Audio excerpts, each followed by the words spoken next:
नमस्कार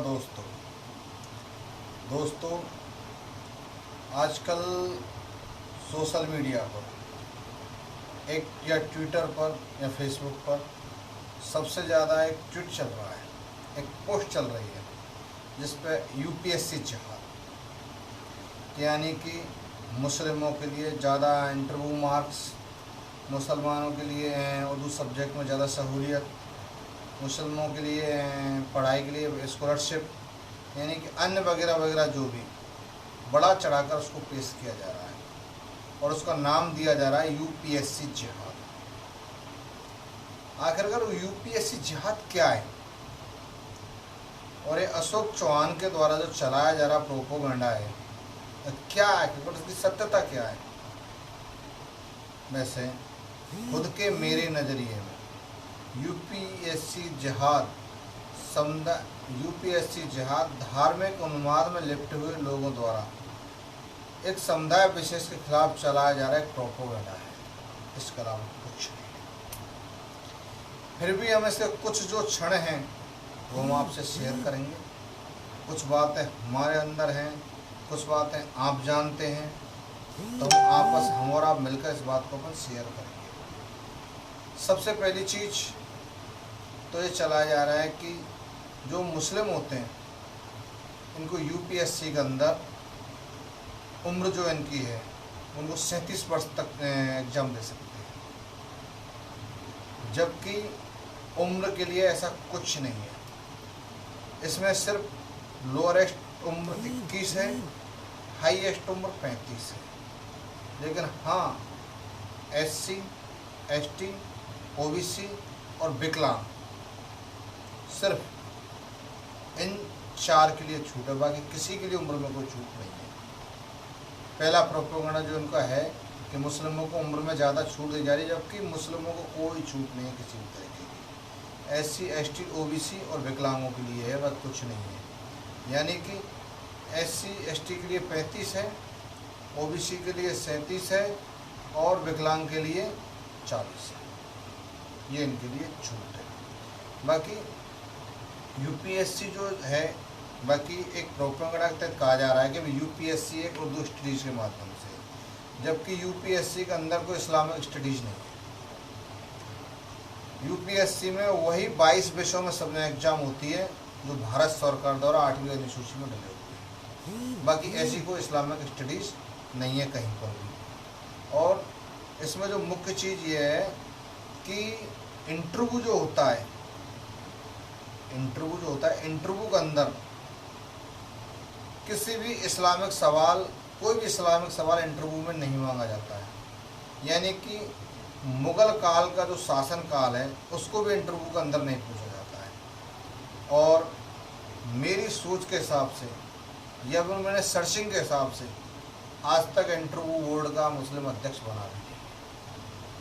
इस चीज़ को तो हम यहाँ नकार देते हैं कि कोई मुस्लिम स्टडीज़ नहीं है कहीं भी किसी भी तरीके का। फिर इंटरव्यू में जो अधिक मार्क्स की जो बात आ रही है, तो इंटरव्यू में अधिक मार्क्स हो कहाँ से जाएंगे जब तक आज तक यूपीएससी के अंदर कोई भी मुस्लिम इंटरव्यू बोर्ड का अध्यक्ष बना ही नहीं है आज तक। और फिर जो यूपीएससी में जो आईएएस या वगैरह जो भी बनते हैं, इनके मार्क्स जो होते हैं टोटल इंटरव्यू के, वो होते हैं 275 मार्क्स। और जो इनका सिलेक्शन होता है वो मुख्य परीक्षा के नंबरों के आधार पर होता है, और जो टोटल नंबर होते हैं 1750। यानी कि जो इनका सिलेक्शन होता है वह कुल मार्क्स के आधार पर होता है, न कि इंटरव्यू के मार्क्स के आधार पर। हालांकि में इंटरव्यू 275 नंबर का होता है, लेकिन यहाँ उसकी कोई मान्यता नहीं है किसी भी तरीके से। यानी कि पूरा सिलेक्शन टोटल एग्ज़ाम के अंदर जो मार्क्स हैं 1750 उनके आधार पर होता है। दूसरा कि भाई इनको जो सबसे ज़्यादा फ़ायदा है उर्दू में दिया जा रहा है, बाकी ऐसा कुछ नहीं है। यानी कि 2019 के अंदर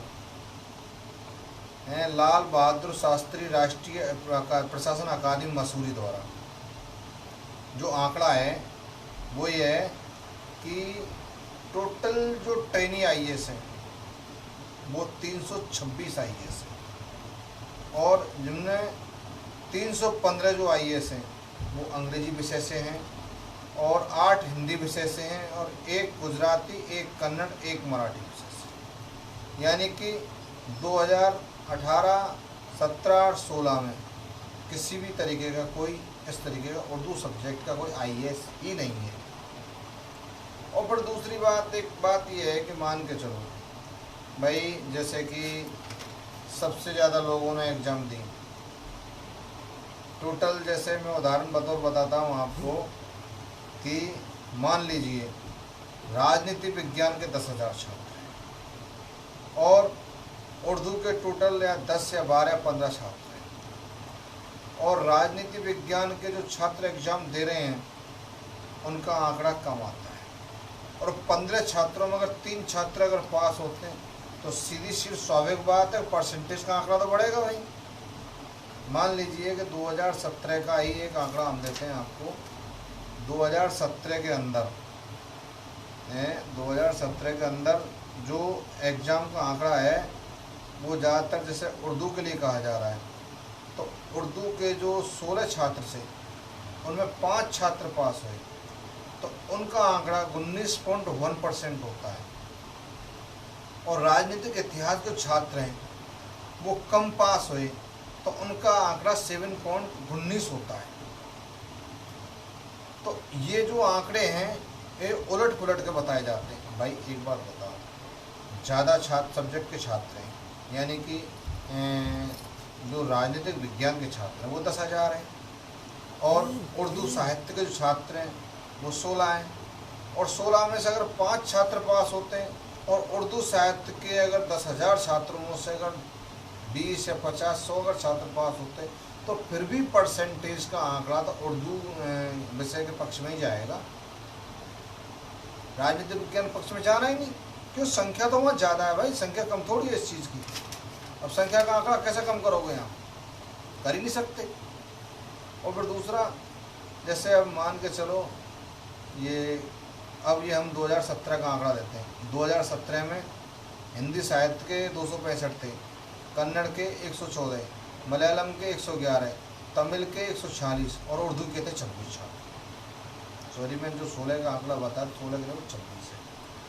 अब जो हिंदी साहित्य के जो छात्र हैं जिसमें राजनीतिक विज्ञान भी आती है, 265 छात्रों में से टोटल परसेंटेज है उनका पास होता है वो 7.1 है, और उर्दू के जो 26 छात्र हैं उनमें जो पासिंग मार्क्स का परसेंटेज है उनका 19.2% है। अब यही प्रोपेगेंडा चला दिया कि भाई देखिए आप, यानी कि हिंदी साहित्य के छात्र 7% और उर्दू के छात्र 19%। भाई छात्र ही कम है, अगर छात्र कम होंगे तो परसेंटेज बढ़ेगा, छात्र ज़्यादा होंगे तो परसेंटेज गिरेगा। ये स्वाभाविक और सीधी सीधी बात है। और फिर दूसरी बात देखो, आपको हम बताते हैं कि पूरा दक्षिण भारत हिंदी कभी नहीं लेता, वे कन्नड़, तमिल, मलयालम या जो भी उनकी भाषा है पैतृक वहाँ की उसी भाषा को लेते हैं। हिंदी भाषा को सब ज़्यादा हमारा उत्तर भारत के लोग लेते हैं, और हिंदी भाषा के अंदर मुख्य चीज़ है कि पाली भाषा आती है, उसकी शुरुआत पाली लिपि से होती है, और पाली लिपि का सिलेबस छोटा होने के साथ साथ कठिन सिलेबस हो रहा है, इसलिए हिंदी साहित्य को कम लोग पकड़ते हैं, और दक्षिण भारतीय तो लेते ही नहीं आकर कर।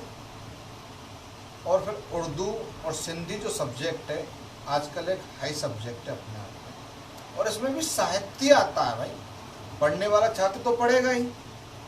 आज किसी स्कूल के अंदर अगर बच्चा माध्यमिक करके उच्च माध्यमिक के अंदर जाता है तो वो अगर मुस्लिम छात्र तो उर्दू मांगेगा, तो उर्दू साहित्य पढ़ना चाहेगा, अगर स्कूल के अंदर है तो उसको दी जाएगी, टीचर पढ़ाएगा उसको, आगे उसी में हो सकता आगे जा कर ले, एक सब्जेक्ट ऑप्शनल ले ले, तो इसमें कोई दिक्कत वाली बात नहीं। और यूपीएससी के अंदर ऐसा कोई भी, हाँ एक चीज़ और है कि यूपीएससी मुस्लिमों को पढ़ने के लिए स्कॉलरशिप देती है, जबकि ऐसा कुछ नहीं है।